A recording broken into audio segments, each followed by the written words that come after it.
요한복음 3장 2절 22절에서 36절입니다. 다 같이 함께 한 목소리로 읽겠습니다. 그 후에 예수께서 제자들과 유대 땅에 가서 거기 함께 유하시며 세례를 베푸시더라. 요한도 살렘 가까운 에논에서 세례를 베푸니 거기 물이 많음이라. 그러므로 사람들이 와서 세례를 받더라. 요한이 아직 옥에 갇히지 아니하였더라. 이에 요한의 제자 중에서 한 유대인과 더불어 정결 예식에 대하여 변론이 되었더니 그들이 요한에게 가서 이르되 랍비여, 선생님과 함께 요단강 저편에 있던 이 곧 선생님이 증언하시던 이가 세례를 베풀매 사람이 다 그에게로 가더이다. 요한이 대답하여 말하 이르되 만일 하늘에서 주신 바 아니면 사람이 아무것도 받을 수 없느니라. 내가 말한 바 나는 그리스도가 아니요 그의 앞에 보내심을 받은 자라고 한 것을 증언할 자는 너희니라. 신부를 취하는 자는 신랑이나 서서 신랑의 음성을 듣는 친구가 크게 기뻐하나니 나는 이러한 기쁨으로 충만하였노라. 그는 흥하여야 하겠고 나는 쇠하여야 하리라 하니라. 위로부터 오시는 이는 만물 위에 계시고 땅에서 난 이는 땅에 속하여 땅에 속한 것을 말하느니라. 하늘로부터 오시는 이는 만물 위에 계시나니 그가 친히 보고 들은 것을 증언하되 그의 증언을 받는 자가 없도다. 그의 증언을 받는 자는 하나님 참되시나는 것을 인치시느니라. 하나님이 보내신 이는 하나님의 말씀을 하나니 이는 하나님의 성령을 한량없이 주심이니라. 아버지께서 아들을 사랑하사 만물을 다 그의 손에 주셨으니 아들을 믿는 자에게는 영생이 있고 아들에게 순종하지 아니하는 자는 영생을 보지 못하고 도리어 하나님의 진노가 그 위에 머물러 있느니라. 아멘. 오늘도 하나님의 은혜가 여러분의 삶에 가득하기를 바랍니다. 오늘도 여러분을 통해서 하나님 나라가 세워지기를 주님의 이름으로 축복합니다. 자기 자신을 잘한다라는 것은 굉장히 중요한 것 같습니다. 우리가 자기 자신을 잘한다라는 것은 자기 위치를 잘한다라는 말이기도 합니다. 그래서 내가 있어야 할 자리에 있고 내가 넘지 말아야 될 선을 넘지 않는 것, 이것이 바로 자기 자신을 잘한다라고 말할 수 있습니다. 그런데 만일 자기 자신이 위치가 포지션이 리드가 아닌데도 불구하고 자기가 많은 것을 알고 있다고 해서 리드가 된다면 리드 역할을 하려고 한다면 그것은 그 공동체에서는 굉장히 많은 무리가 생길 수 있습니다. 그렇기 때문에 자기 자신을 잘한다라는 것은 굉장히 중요한 일이죠. 오늘 세례 요한 같은 경우가 바로 그러한 삶이 아닐까라는 생각을 해봅니다. 세례 요한은 예수님이 등장하기 이전부터 유명한 사람이었습니다. 많은 사람들이 세례 요한에게 찾아와서 세례를 받고 그의 말씀을 들으려고 했습니다. 그렇기 때문에 세례 요한의 삶은 늘 많은 사람들을 이끌고 다니는 그러한 삶이었습니다. 그가 주는 세례를 통해서 많은 사람들이 자기 자신을 돌아보고 점검했습니다. 세례 요한의 선포는 간단했죠. 회개하라, 하나님 나라가 가까웠다라는 것이었습니다. 회개하라, 자기 자신이 죄인이다라는 것을 깨닫게 하는 것, 이것이 바로 세례 요한의 삶이었습니다. 그렇기 때문에 예수님이 등장하자 그의 삶이 달라지기 시작했습니다. 조금 전까지만 해도 자기가 주도적인 삶이었다면 예수님께서 등장하자 예수님이 주가 되고 자기는 마치 보조 역할을 하는 위치로 내려가는 그런 모습을 보게 되지요. 오늘 성경은 이렇게 말합니다. 그 후에 예수께서 제자들과 유대 땅에 가서 거기 함께 유하시며 세례를 베푸시더라 라고 말합니다. 여기서 그 후라는 말은 니고데모, 그때 당시에 유대인의 지도자였던 니고데모가 한밤중에 찾아와서 예수님과 대화를 나누면서 어떻게 하면 내가 하나님 나라를 바라볼 수 있습니까? 라고 했을 때 거듭나지 아니하면 하나님 나라를 볼 수 없다라고 말씀하시는 예수님의 말씀이 있었습니다. 그러면서 하늘의 사람은 하늘의 이야기를 하고 땅의 사람은 땅에 집착하게 된다라는 이야기를 하죠. 그렇게 니고데모와 대화를 나누고 난 다음에 예수님께서 제자들과 함께 유대 땅으로 가셨다라고 말합니다. 예수님께서 제자들과 함께 유대 땅으로 가서 거기에서 지내면서 세례를 베풀더라라는 거죠. 여기서 엄연히 말하면 예수님의 제자들이 세례를 베풀었다라는 의미를 나중에 사도 요한은 기록하고 있습니다. 요한복음 4장에 보면 제자들이 세례를 베풀었다 이렇게 말할 수 있습니다. 아무튼 예수님과 함께 제자들이 세례를 베풉니다. 그러면서 또 거기에서 조금 가까운 곳에 요한도 세례를 베풀고 있죠. 23절에 보면 이렇게 말합니다. 요한도 살렘 가까운 에논에서 세례를 베푸니 거기 물이 많음이라. 이때 당시에는 그 세례를 베풀 때 강에서 세례를 베풀었습니다. 그러니까 사람들이 물에 푹 잠기면서 자기 자신의 죄악을 깨끗하게 씻어낸다라는 그런 의미로 세례를 받았죠. 그렇게 예수님도 요한도 살렘 가까운 에논에서 세례를 베풀었다라고 말하는데 이 살렘 가까운 에논은 지금 정확한 위치는 알기가 어렵습니다. 그러나 많은 학자들이 갈릴리와 사해 바다의 중간 정도 되는 그런 위치 정도 될 거라고 그렇게 추정을 합니다. 아무튼 거기에서 요한도 세례를 베풀고 있죠. 그러므로 사람들이 와서 세례를 받더라.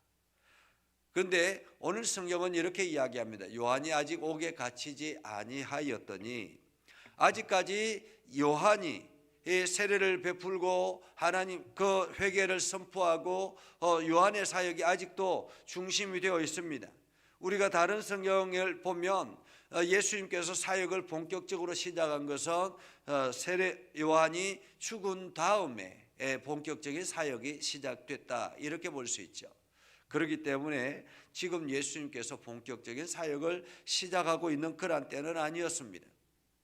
그렇게 요한도 세례를 살렘 가까운 에논에서 세례를 베풀고 그리고 예수님과 그 제자들도 유대 땅에 가서 세례를 베풀고 이러한 가운데 있습니다. 그런데 25절에 보면 요한의 제자 중에서 한 유대인과 더불어 정결 예식에 대해서 변론이 되었더니 논쟁이 일어나기 시작했다라는 거예요. 세례 요한의 제자 중에 한 사람과 유대인과의 관계 속에서 정결 예식에 대해서 이야기를 나누는 그런 논쟁이 있는 그런 상황이었습니다. 그런데 그 논쟁이 어디까지 번졌는가 하면 그들이 요한에게 가서 이르되 랍비여 선생님과 함께 요단강 저편에 있던 곧 선생님이 정언하시던 이가 세례를 베풀며 사람들이 다 그에게로 가더이다. 아마도 이 논쟁을 하는 가운데서 유대인이 그렇게 이야기했던 것 같습니다. 저기 봐라고 저기에 예수라는 사람과 그 제자들이 있는데 거기에는 사람들이 많이 몰려가지 않느냐고 그렇게 이야기했던 것 같습니다. 그래서 거기에 이 요한의 제자가 분개해서 요한에게 찾아와서 이야기하는 거예요. 선생님, 저기 선생님께서 이야기하셨던 그 정언하셨던 그가 세례를 베푸니 사람들이 굉장히 많이 거기에 갑니다라고 이야기합니다. 많이 갑니다. 아마도 요한의 제자들은 이것이 불만이었던 것 같습니다. 사람들은 가끔씩 경쟁의식과 비교의식이 있습니다. 그래서 남이 잘 되는 것을 우리가 인정해 주는 것보다는 나에게 있던 것이 남에게 들어가는 것에 굉장히 불편해합니다. 그래서 화가 나기도 하고 짜증을 내기도 하고 그리고 어떻게 하면 그 사람을 끌어내릴까라는 생각을 하는 경우들이 굉장히 많이 있죠. 오늘 요한의 제자들도 지금 예수님 주변으로 사람이 몰려오는 것이 불편했던 것 같습니다. 그래서 다 그리로 갑니다 라고 하죠. 그러자 요한이 뭐라고 이야기합니까? 요한이 대답하여 이르되 만일 하늘에서 주신 바 아니면 사람이 아무것도 받을 수 없느니라. 하늘에서 주신 바가 아니면 사람이 아무것도 받을 수 없다라고 이야기합니다. 이것은 하나님의 행하심이 있어야 된다라는 말입니다. 하나님께서 요한에게 있던 사람들이 예수에게로 가는 이 모든 것은 하나님의 역사하신 가운데 있는 것이다. 그가 점차 돋보여야 된다라는 의미이겠죠. 이 모든 것은 하나님의 계획 아래 있었다라고 말하고 있습니다. 그러면서 이렇게 이야기합니다. 나는 그리스도가 아니요 그의 앞에 보내심을 받은 자라고 한 것을 증언할 자가 너희다. 한마디로 요한이 제자들에게 이야기했습니다. 나는 제자들에게 나는 그리스도가 아니다고, 그리고 나는 그를 준비하는 예비하는 길 닦는 사람이라고 분명하게 이야기를 했습니다. 그러면서 오늘 제자들에게도 또다시 이야기하죠. 내가 그리스도가 아니고 나는 보내심을 받은 자라고 증언할 사람들이 너희다. 그러니까 너희가 세상에 나가서 우리 선생님은 단지 저 그리스도를 증언하는 사람입니다. 저분이 바로 하나님의 아들입니다. 하나님이 주시는 보내신 메시아입니다라고 증언해야 될 사람들이 바로 너희다라고 말하고 있는 것입니다. 세례 요한도 마찬가지고 세례 요한의 제자들도 마찬가지고 그들이 해야 될 사명은 예수를 증언하는 것이다 라는 것입니다. 그러면서 이렇게 이야기하죠. 신부를 취하는 자는 신랑이나 서서 신랑의 음성을 듣는 친구가 크게 기뻐하나니 나는 이러한 기쁨으로 충만하였노라 라고 말합니다. 여러분, 결혼식의 잔치집에 가면 신부가 있고 신부 들러리들이 있습니다. 신부가 가장 아름답게 돋보여야 되죠. 그래서 가끔씩 연예인들이 기사에 이렇게 이야기합니다. 민폐 들러리, 민폐 고객이라 그렇게 표현하기도 합니다. 왜냐하면 신부보다 더 예쁘게 더 아름답게 이렇게 해가지고 등장하면, 결혼식에 등장하면 그가 더 돋보이기 때문에 그래서 민폐 고객이다, 들러리다 그렇게 이야기를 하기도 합니다.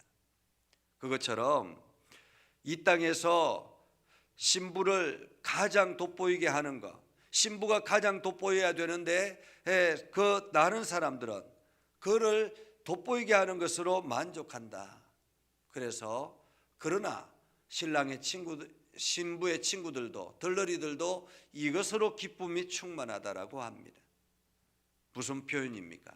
이것은 예수님이 돋보이는 것만으로도 나는 기뻐한다라는 말입니다. 예수님이 드러나는 것만으로도 나는 기쁘다라고 말하고 있는 것입니다. 그것으로 충만하다라는 말이죠. 오늘 우리의 삶도 마찬가지라고 생각합니다. 우리는 이 땅에서 주어진 시간을 살아갑니다. 어떤 사람들은 100년의 시간을 주어질 수 있습니다. 어떤 사람은 120년의 시간을 주어질 수 있습니다. 어떤 사람은 60년, 70년의 삶을 줄 수도 있습니다. 그러나 우리가 이 땅에서 사는 시간만큼 우리가 가장 잘 할 수 있는 것은 신부를 돋보이게 하는 것입니다. 그것은 무엇입니까? 바로 예수 그리스도를 돋보이게 하는 것입니다. 내 인생 가운데 가장 잘한 것은 예수 그리스도만 돋보이게 했다라는 그러한 고백이 있다면 여러분은 이 땅에서 성공한 삶이라 이렇게 말할 수 있겠습니다. 예수님이 돋보이게 하는 것, 이것이 우리의 삶이어야 된다라는 거죠. 그러면서 세례 요한은 이렇게 이야기합니다. 그는 흥하여야 하겠고 나는 쇠하여야 하리라. 그는 점점 나타내고 드러내야 되겠고 나는 점점 사라져야 된다라는 말입니다. 예수님만 드러날 수 있다면, 내 인생 가운데 예수님만 드러날 수 있다면 그것은 하나님이 가장 기뻐하는 일이다라고 말할 수 있는 것이죠. 그러면서 위로부터 오시는 이는 만물 위에 계시고 땅에서 난 이는 땅에 속하여 땅에 속한 것을 말하느니라. 하늘로부터 오시는 이는 만물 위에 계시느니라. 여기서 하늘부터 오시는 이는 누구입니까? 바로 예수 그리스도를 말하죠. 우리는 땅에 사는 사람들입니다. 땅에 있는 이들은 땅에 속한 것을 말합니다. 그래서 땅에 집착하기도 합니다. 그러나 오늘 예수님께서 이 땅에 오신 것은 우리가 이 땅에 집착하지 말고 하늘의 것을 사모하며 살아라라고 말씀하시는 것입니다. 그래서 세례 요한은 이야기하죠. 그는 친히 보고 들은 것을 증언하되 그의 증언을 받는 자가 없도다. 예수님께서 친히 보고 들은 것, 예수님이 보고 들은 것은 무엇입니까? 하나님의 나라, 하늘의 것을 말합니다. 하늘의 것을 말하는데 하늘의 것을 보고 들은 것을 증언하지만은 그 증언을 받는 자가 없다, 받아들이는 자가 없다라는 말입니다. 아무리 하늘의 것을 이야기한다 할지라도 사람들이 받지 않더라라는 말이죠. 그래서 예수님께서 결국에는 세상 사람들이 어떻게 합니까? 예수님을 십자가에 못 박아 버리잖아요. 하늘의 것을 아무리 이야기를 해도 그들이 받아들이지 않으면서 예수님을 십자가에 못 박아 버리죠. 그리고 부활하신 후에 많은 사람들이 예수님을 믿게 되었다라는 것입니다. 그의 증언을 받는 자는 하나님이 참되시다는 것을 인쳤느니라. 이 말씀은 무엇입니까? 그의 증언을 받아들이는 자, 한마디로 예수 그리스도를 받아들이는 자는 하나님께서 참되시다는 것을 인쳤느니라. 하나님께서 인정하였다라는 말입니다. 하나님께서 그런 사람을 인정하였다. 오늘 여러분들이 예배하고 여러분들이 하나님의 말씀에 순종하고 여러분이 그 말씀 따라 살아가는 것, 이것은 하나님께서 여러분을 인정했다라는 말입니다. 그래서 오늘도 여러분들은 하나님이 인정할 사람이다라는 거죠. 세상에 당당하게 나아가야 될 이유가 바로 여기에 있는 것입니다. 그러면서 이렇게 말하죠. 하나님이 보내신 이는 하나님의 말씀을 하나니 이는 하나님의 성령을 한량없이 주심이라.